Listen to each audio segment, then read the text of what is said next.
Bonjour et bienvenue dans cette nouvelle vidéo. Ce qu'on va voir aujourd'hui, c'est les pointeurs. Qu'est-ce qu'un pointeur? Un pointeur, c'est une variable qui va stocker l'adresse d'une autre variable. Les pointeurs, ça va être un concept très important et fondamental dans le langage C car il va nous permettre de manipuler directement la mémoire. Plutôt que de se référer à une variable par sa valeur, on va directement passer par son adresse. Vous avez sûrement dû entendre autour de vous que d'appréhender cette notion est très complexe. Personnellement, je trouve qu'il n'y a rien de plus logique et j'espère que mon explication va vous aider à comprendre les pointeurs. Dans la première partie, on va faire le tour sur les pointeurs, les références et aussi revoir le fonctionnement des tableaux. Et comme d'habitude, des exercices en fin de vidéo pour bien maîtriser cette nouvelle notion. Avant de commencer le cours, j'aimerais juste refaire une petite piqûre de rappel sur qu'est-ce que l'adresse d'une variable et sa valeur. L'adresse d'une variable, ça va être l'emplacement en mémoire où elle se situe, et la valeur, ça va être la valeur qu'elle va contenir. Pour un int, on aura une valeur qui sera 14 et une adresse. Pour un caractère, on aura une valeur qui sera égale à E et une adresse différente. Bien s'imaginer que chaque variable a sa propre adresse et elles seront tout à fait indépendantes. Pour avoir un exemple qui parle à tout le monde, j'aimerais reprendre le même exemple que j'avais fait dans la vidéo sur les fonctions. À savoir un int n qu'on initialise à 10. Et ensuite, on va faire une fonction qui va update ce nombre. Ensuite, dans la fonction, on le fait plus égal 10. Et on va printf le nombre directement dans la fonction.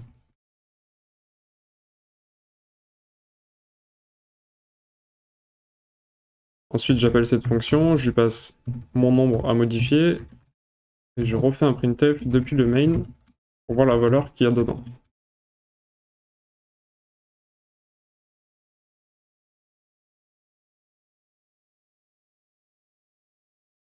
Maintenant, si on compile le main.c, on voit bien que dans update, le nombre a bien été mis à jour, donc il fait 10 plus 10, 20. Mais par contre, dans le main, il est toujours égal à 10. De base, les variables qu'on va passer en argument dans nos fonctions, elles seront passées par copie, donc on ne pourra pas modifier celle-ci.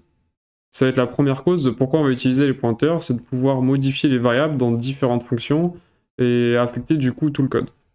Maintenant, comment on peut faire ça?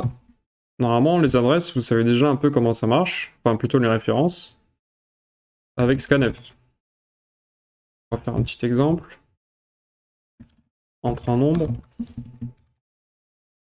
Et scanf, on va lui passer %d pour un int, et on va lui passer la référence de n. Donc avec le et commercial, et on passe la variable où on veut modifier la valeur.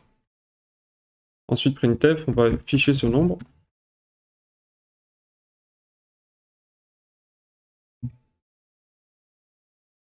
Et là, je vais rentrer 45, enfin 454. Donc là, n est bien modifié. Et si jamais j'enlève le et commercial, donc du coup il ne va plus passer la référence, mais il va passer par copier la variable, on aura une erreur de compilation. Donc là, scanf nous dit bien qu'il attend un pointeur, donc c'est pour ça qu'on va lui passer la référence. Le fonctionnement va être exactement pareil pour les pointeurs. On va d'abord définir le type de la variable qu'on veut contenir l'adresse, donc int. Ensuite, on va faire étoile pour dire que c'est un pointeur. Et là, on va le nommer ptr.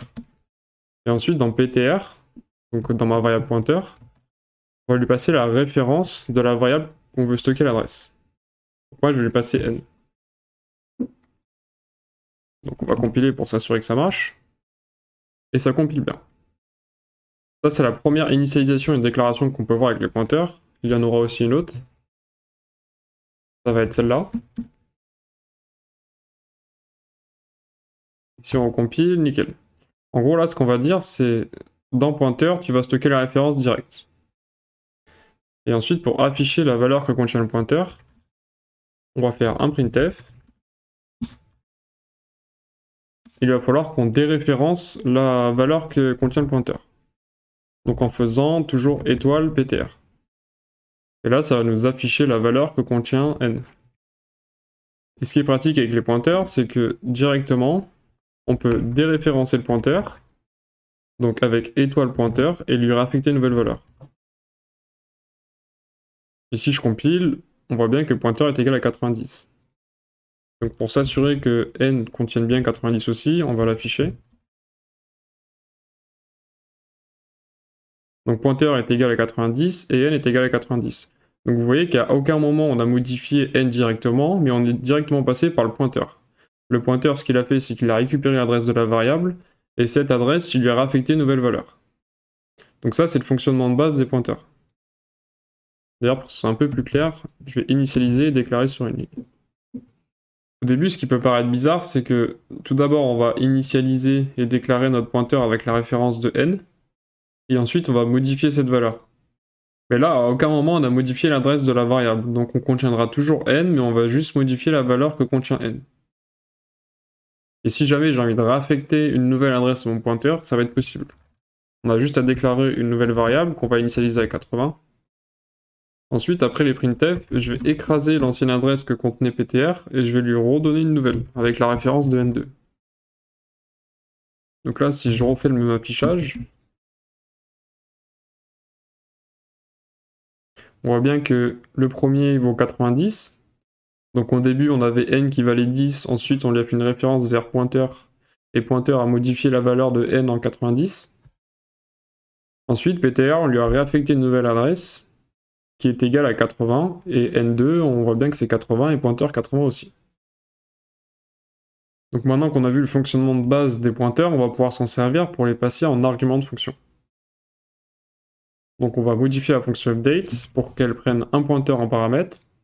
Ensuite, vu que c'est un pointeur, il faut déréférencer le pointeur pour lui affecter une nouvelle valeur. Et pareil pour l'affichage, il faut le déréférencer. Je vais modifier un peu la valeur, histoire que ce soit plus visible. Et ensuite, dans la fonction main, on va appeler update, et on va lui passer la référence de n. Et cette référence, on va pouvoir la manipuler en tant que pointeur dans notre fonction. Et si on affiche du coup la valeur de n dans le main,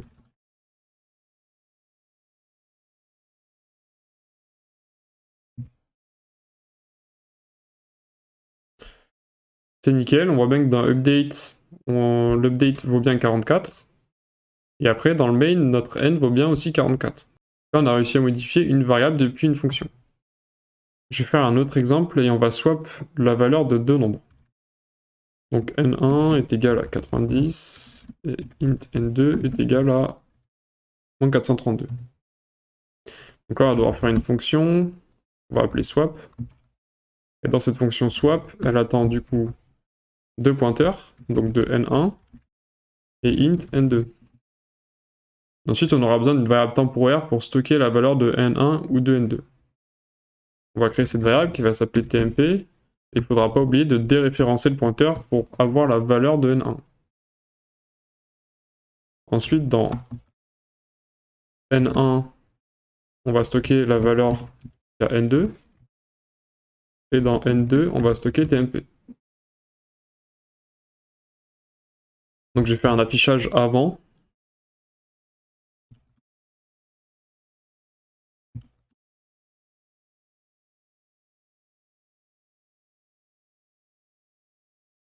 Et là pareil, on va appeler la fonction, on va passer les références de n1 et la référence de n2. Ensuite on refait un autre printf. Et si on compile, on voit bien que les nombres ont été swap entre eux. Donc plus en détail, ce qu'on a fait, c'est on a créé deux ints. Et int on les affiche avec printf, ça vous savez très bien le faire maintenant. Ensuite on a fait une fonction swap qui prend deux pointeurs de int en paramètres. Et dans cette fonction, on a fait une variable temporaire qui va stocker la valeur que pointe n1. Donc il ne faudra pas oublier de déréférencer, sinon si on enlève l'étoile, ça va nous donner l'adresse de la variable que pointe n1. Et c'est pas ce qu'on veut, nous ce qu'on veut c'est la valeur. Donc après pareil, on déréférence n1 et on chope la valeur que pointe la variable n2. Et ensuite dans n2, on va stocker la variable tmp. Une fois qu'on a écrit cette fonction, on va pouvoir appeler la fonction swap direct dans le main et en passant les références des variables qu'on veut modifier. Et après, on refait l'affichage avec printf. Pour être sûr que vous avez bien compris les pointeurs, je vais faire un exemple un peu plus parlant. Donc n1 va être égal à 90 et int n2 va être égal à 144. Ensuite, on va faire deux pointeurs qui va être égal à la référence de n1 et int ptr2 va stocker la référence de n2. Donc on va pouvoir afficher les valeurs.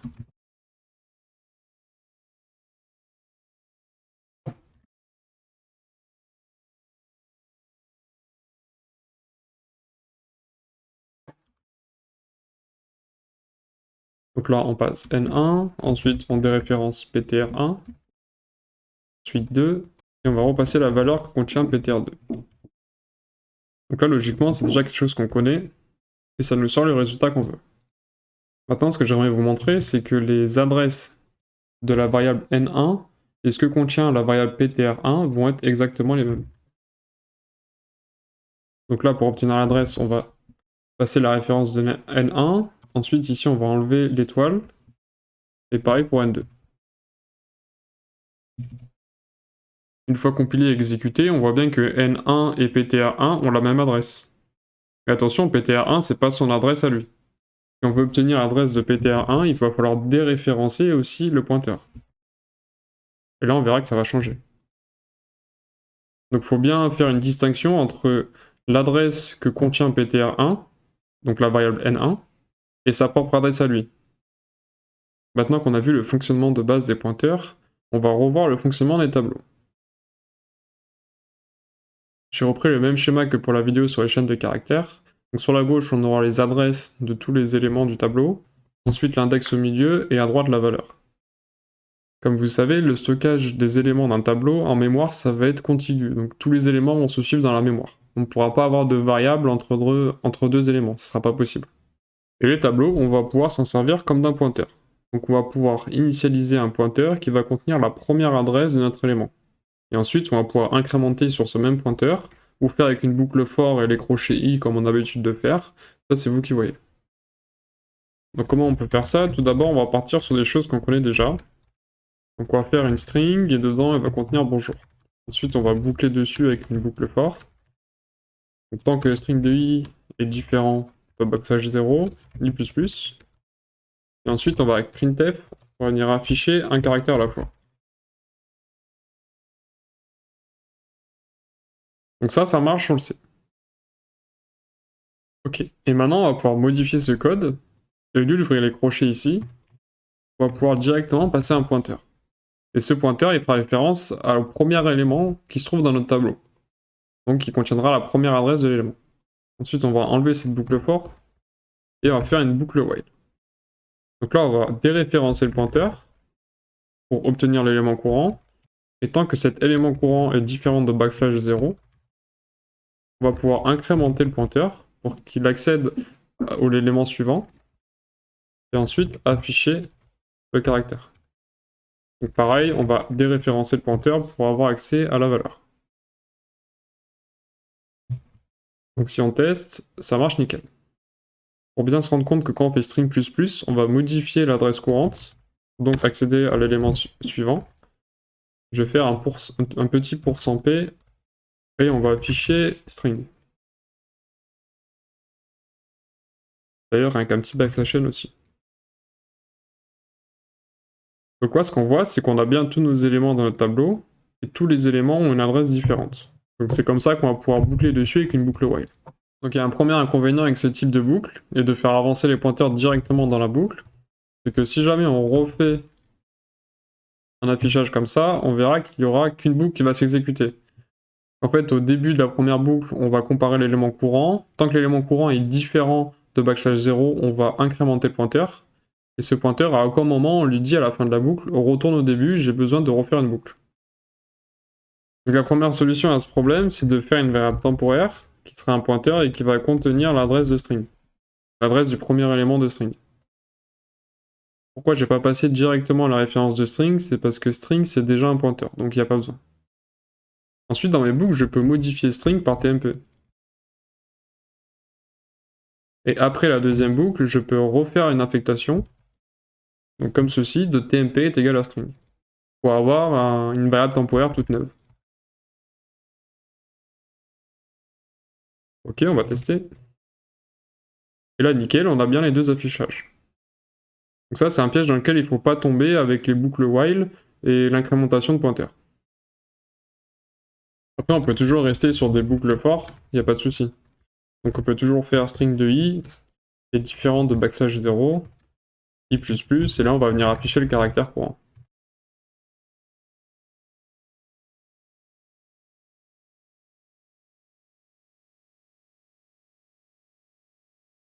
Ça marche aussi.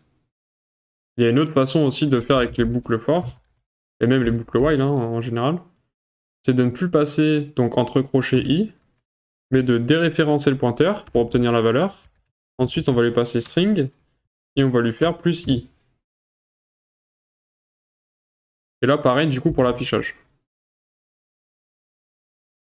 Bon, là, on voit qu'il y a deux bonjours parce que j'ai deux boucles. Et si j'enlève la première, le résultat est exactement pareil. Le déréférencement de string de i et entre parenthèses string plus i, ça va revenir au même que quand on a fait string plus plus. Sauf que là, on va pas modifier le pointeur, mais on va juste venir lui incrémenter un nombre. Moi, personnellement, je vais pas rester là-dessus parce que je trouve ça un peu trop verbeux, et je vais plutôt rester sur les crochets i.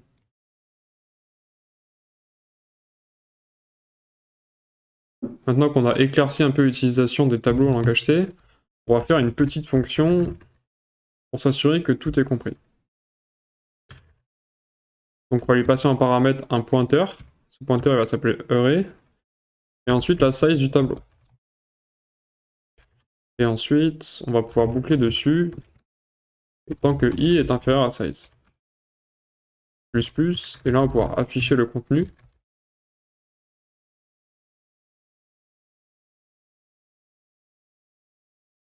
Ensuite, une fois dans le main, je peux faire une variable size qui sera égale à 10. Et ensuite mon tableau.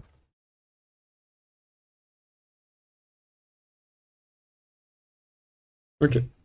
Après, je peux appeler la fonction print, lui passer array, et la size. Là, pareil, on n'aura pas besoin de passer la référence de mon tableau, puisque c'est directement converti en pointeur. Et la size, on va lui passer la variable size.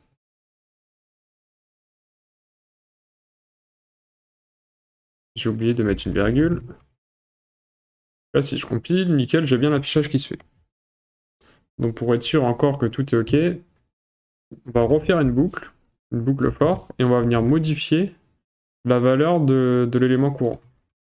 Donc array de i, on va lui faire fois égale 3. Ensuite, je vais venir afficher dans mon main la nouvelle valeur de mon tableau.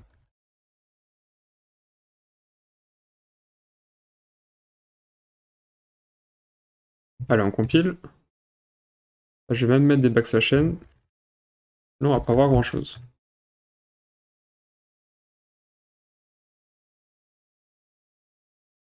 Donc au début, on a ces valeurs 43, 4324. Et après, on a 129, 12 972, etc. Ce que je propose, c'est de faire des petits exercices qui vont nous faire pratiquer les pointeurs. Moi, j'aimerais bien faire une fonction un peu comme strcopy. Donc elle va prendre un pointeur de char qu'on va appeler dest, et un autre pointeur de char qu'on va appeler source.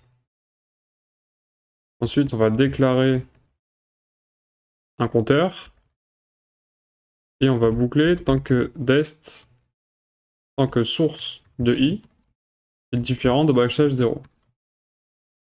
Et après, dans dest, on va venir copier l'élément courant de source. Et i++. On va pas oublier, en dessous de la boucle, de venir rajouter le backslash 0 à dest. Sinon, il n'y aura pas de fin dans notre string et on aura une erreur de segmentation.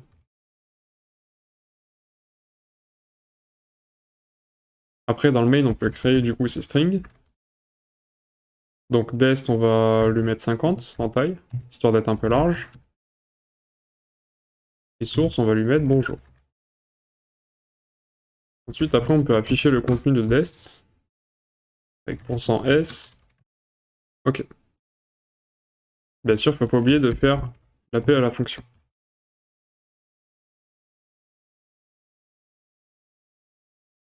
Si on compile, on voit bien que dest a été modifié directement grâce au pointeur. Vu que c'est un tableau, c'est fait directement, j'ai pas besoin de lui passer de référence. On peut faire pareil pour str4. Donc il va attendre toujours deux pointeurs de char, donc un dest et un source. Ensuite, on va venir calculer premièrement la longueur de dest. Et une fois qu'on a fait ça, d'ailleurs il nous faudra un deuxième compteur. Une fois qu'on a fait ça, on va venir copier à la suite de dest source.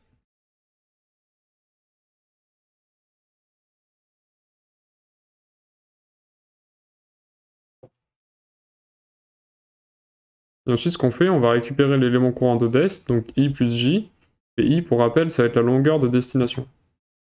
Et j, ça va être la longueur de la taille de source. Donc ça va être le tour de boucle qu'on fait actuellement. Et on va copier source de j, donc à la suite de la string. Et après, pareil, en fin de boucle, on va venir remettre le backslash 0. Cadre dest, je vais mettre bonjour.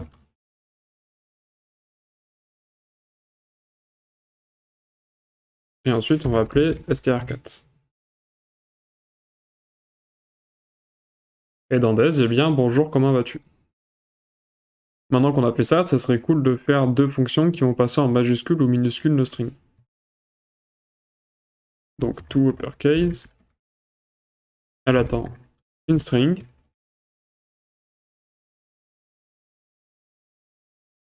Et cette string, on va boucler dessus tant que l'élément courant est différent de backslash 0.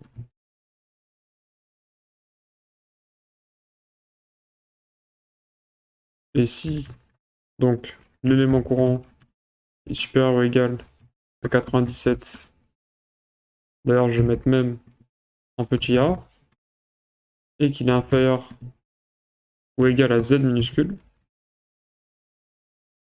on va modifier cet élément en lui faisant moins égal 32. Bon, ça c'est quelque chose qu'on a vu dans les derniers chapitres, mais ça concrétise un peu avec les pointeurs. Ensuite, je vais venir copier cette string ici. Hop. Et on va appeler la fonction toUpperCase. Après, si on fait un printf,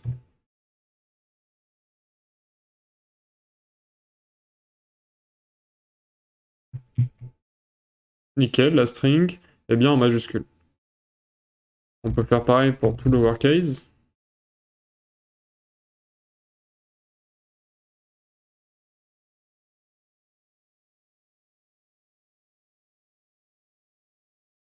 Et je vais l'appeler juste après ça. Pour qu'on se rende bien compte des changements. Nickel, la string est bien passée en majuscule en premier et après en minuscule. Comme dernier petit exercice, j'aimerais bien trier un tableau de int. Donc on va faire notre tableau, on va mettre 5 éléments dedans. Il y aura des chiffres un peu au hasard.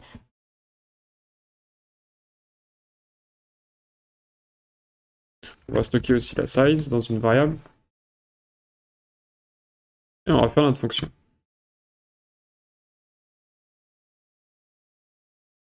Donc, il faut oublier de lui passer un pointeur de tableau et la taille.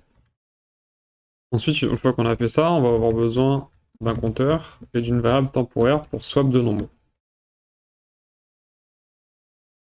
Donc là, on va utiliser une boucle while, et tant que i est inférieur à size-1, pourquoi size-1? On verra juste après.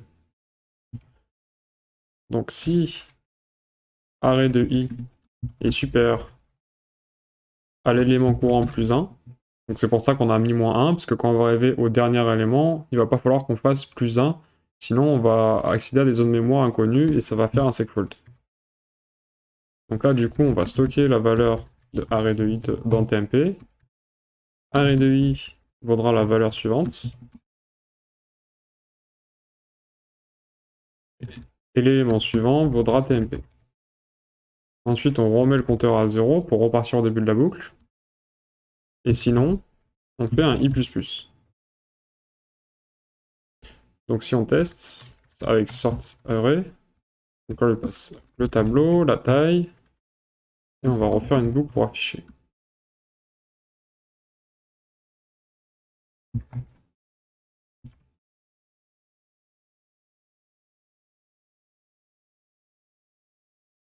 Allez, on va tester.